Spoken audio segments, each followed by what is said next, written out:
das Sandhaus. Sie sprechen mit Frau Renate. Hallo? Bin ich da beim Verkauf?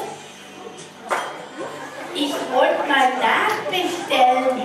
Bei uns kann man eigentlich bestellen, aber Ja, ich wollte mal nachbestellen von der wunderschönen Schokolade. Wo einem so gut jetzt fand. Was für Schokolade meinst du denn? Ja, wir machen gerade eine Kinderparty und wir haben von eurer Schokolade gegessen. Wie heißt denn diese Schokolade? Mon Chéri? Mon Chéri. Aha. Und wie alt seid ihr denn?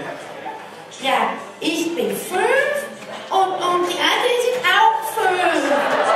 Beziehungsweise die Inge ist erst 4. Und jetzt haben wir schon 2 Packungen davon gegessen. Und jetzt wollen wir mehr davon. Mon Chéri, das ist gar nicht gut für euch. Was ist da nicht gut? Da ist Alkohol drinnen. Wir dürfen nur Mama und Papa essen. Du doch nicht. Aber die schmecken ja so gut.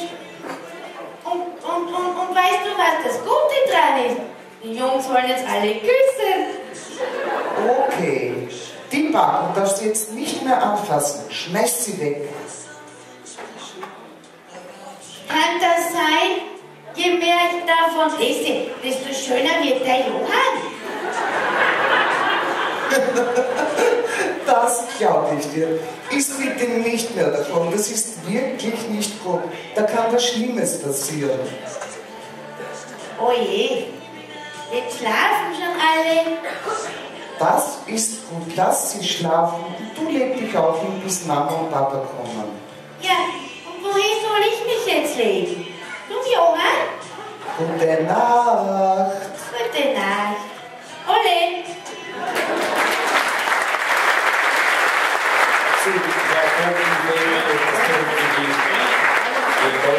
So, mitwirken die kleine Shuttle. Unsere Kassierer gehen immer besser.